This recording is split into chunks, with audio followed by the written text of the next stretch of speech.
regresando como el presidente número 47 de Estados Unidos. Es el 45 y el 47. El 46 obviamente es Joe Biden. Ahora, hay muchos latinos, muchos mexicanos que les encanta Trump, y hay mucha gente que anda más bien preocupada y diciendo: este hombre no es la cosa más lógica, cuerda del mundo. ¿Cómo nos irá a ir a los mexicanos? Pros y contras. ¿Qué podemos esperar en forma realista? Hemos invitado a Gabriela López Gómez, que es doctora en políticas públicas y experta en estrategias en campañas electorales, para hablar mientras vemos imágenes en YouTube, en TikTok, que sigue, gracias a Trump, al aire, en Facebook. ¿Qué podemos esperar de la llegada, del regreso con Donald Trump contraataca? ¿Cómo estás? Bienvenida.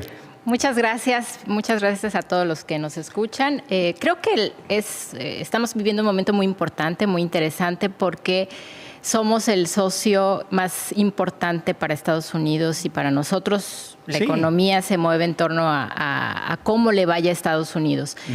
Definitivamente es un presidente que dice lo que piensa hacer. No es algo sorprendente, digamos, en términos de acciones que recién está anunciando en este momento.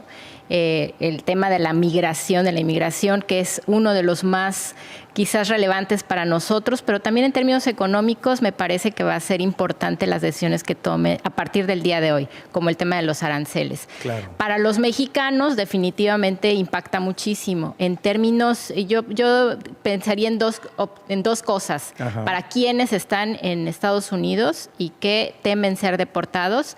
Por lo que ha dicho el presidente, ahora ya presidente, lo primero que hará será deportar a los que han cometido delitos, a los que están en la cárcel, a los criminales, y después se irá con quienes han ingresado al país de manera ilegal en el último año. Así que creo que eso puede ir dando más o menos una idea de cuáles son las olas que van a pasar. Uh-huh. En México ya se están preparando muchísimos albergues, muchos apoyos económicos, lo cual me hace pensar que sí va en serio sí va a haber un impacto inmediato en los siguientes meses. Claro, ¿no? Deportaciones masivas es lo que se espera.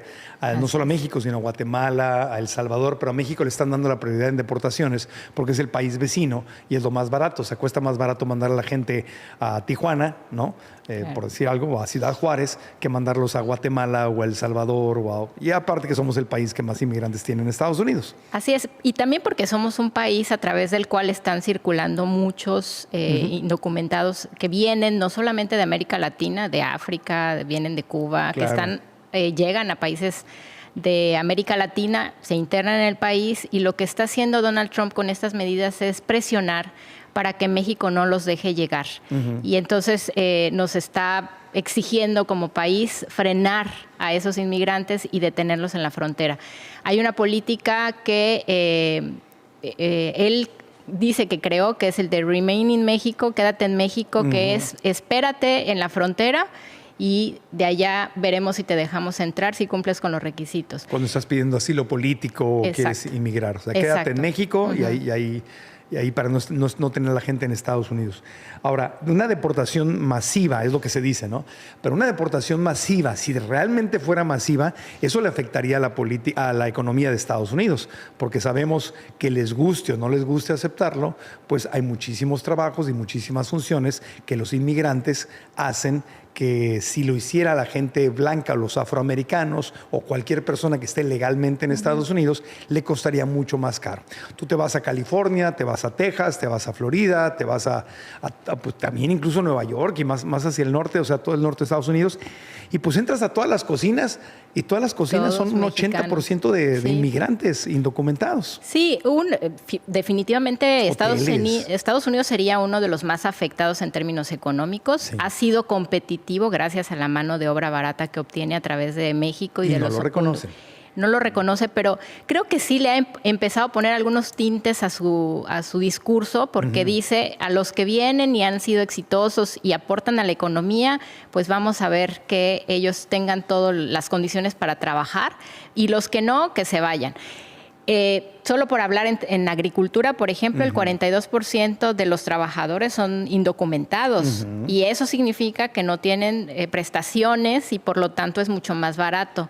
Eso le ha permitido a Estados Unidos ser competitivo frente a otras economías como Europa, que no tiene este costo tan barato en mano de obra. Entonces, y también obliga a México a mirar a otros lados. Recientemente y la semana pasada justo se anunció el nuevo acuerdo con Europa para abrir nuevos mercados, pero creo que sí es algo que ellos tienen que reconocer, que nos necesitamos mutuamente, ¿no? Si hubiese una deportación masiva, la misma gente que votó por Donald Trump y que encarecidamente pide que haya deportación masiva de inmigrantes, pues le va a pegar durísimo a la economía de Estados Unidos, que ya de por sí tiene una inflación muy grande. Por ejemplo, no sé qué porcentaje, pero pues yo que viví 20 años en Estados Unidos, pues ves las construcciones y son puros latinos. O sea, ves gente rubiecita o gente legal, ¿no? O que no todos son latinos o no todos son indocumentados, pero la mayoría son paisanos, o sea, mexicanos, guatemaltecos, salvadoreños, nuestra gente morena que está ahí trabajando durísimo y que no tienen papeles ni están cobrando con un seguro social falso de alguien que ya se murió, ¿no? Y, o sea, me imagino lo que costaría, lo que le va a costar construir edificios, casas, centros comerciales, carreteras, o sea, todo lo que hacen, el trabajo de los latinos en Estados Unidos, del inmigrante indocumentado en Estados Unidos, que es valiosísimo y que especialmente el conservador estadounidense no reconoce. No lo reconoce, pero sí se les vendría... O sea, Donald Trump sabe eso, aunque no lo diga en sus discursos. Lo sabe. No podría tampoco llegar y deportar a millones y millones y millones. A lo mejor puede llegar y limpiar cárceles o hacer como algo como llamarada de petate para que digan para ya quedar cumplí. Bien con sus electores principalmente. Él tiene definitivamente muy claro el tema electoral y es... muy importante para él su base. Esa es la base de la que tú estás hablando. Entonces, estas acciones de mandar más militares y reforzar la vigilancia en la frontera está dirigida precisamente a esa base.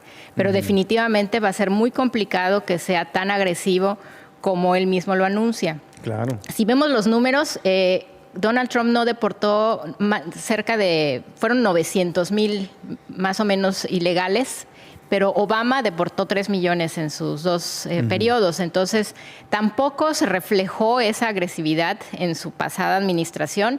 Esta vez lo cierto es que ya no se va a reelegir, ya no tiene esa posibilidad. Entonces, se espera que sea más radical, pero creo que dentro de los números reales de los que hoy el aparato estadounidense puede deportar, no puede superar tampoco los números que ya tradicionalmente tienen los presidentes, ¿no? Claro, porque esa gente produce y consume.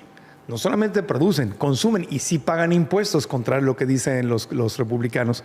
Sí pagan impuestos porque cobran con números de seguro social de gente que ya falleció. Sí. O sea, sí pagan el impuesto, se les retiene el impuesto. Lo que pasa es que más bien no reciben los beneficios porque no están a su nombre. Y al consumir están pagando impuestos también de los productos. Definitivamente también no podemos hablar solo de los ilegales. Hay muchos mexicanos que ya son ciudadanos americanos, que también dice que va a retirar eso del derecho de nacimiento, pero que han aportado muchísimo, que son dueños de empresas, que están generando empleos para más ciudadanos americanos y no americanos y que...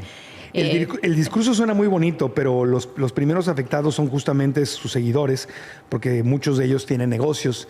Y ahí está la hipocresía, porque ellos mismos, a veces los más republicanos, son los que más empleados ilegales tienen. Exactamente. Inmigrantes indocumentados. Que hay varios casos de políticos que se les ha encontrado con empleados. Y los explotan. ¿No? Y los explotan. Y muchos de ellos están en la semi-esclavitud, porque les pagan, trabajan 10, 12 horas, les pagan 8 horas. Porque el pobre inmigrante, ¿cómo va a ir a protestar? Pues si no tiene papeles, ¿a quién le va a ir a protestar? Y se va a protestar, te echo la migra o no te pago. O sea, y yo creo que esa también es una postura que tenemos que nosotros como país empezar a andar, porque si no, pues tenemos que defender los derechos de la gente que está allá, ¿no? Hay que decirlo. Oigan, hacemos una pausita. Estamos con Gabriela López Gómez, doctora en políticas públicas, hablando de la llegada de Donald Trump y cómo le afecta o le beneficia, tal vez, a México. Volvemos después de una pausa.